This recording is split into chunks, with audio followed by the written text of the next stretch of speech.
व्यापारी और सोने के ईंट। हिंदी कहानी। बहुत समय पहले की बात है। एक छोटे से गांव में एक व्यापारी रहता था।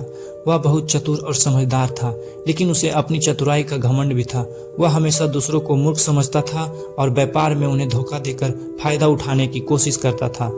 एक दिन व्यापारी को एक अमीर आदमी से सोने की ईंट मिली।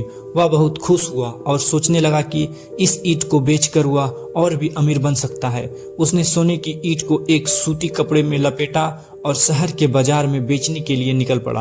रास्ते में व्यापारी को एक साधु मिला। साधु ने व्यापारी से पूछा, बेटा इस कपड़े में क्या है? व्यापारी ने सोचा कि अगर वह सच बताएगा तो साधु ईंट मांग सकता है, इसीलिए उसने झूठ बोलते हुए कहा, इसमें एक साधारण पत्थर है। साधु मुस्कुराया और बोला, अच्छा तो मुझे वह पत्थर दे दो, मेरे पास कोई पत्थर नहीं है।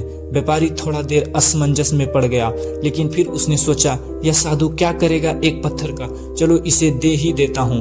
उसने कपड़ा साधु को दे दिया। साधु ने कपड़ा खोला और देखा कि उसमें सोने की ईंट है।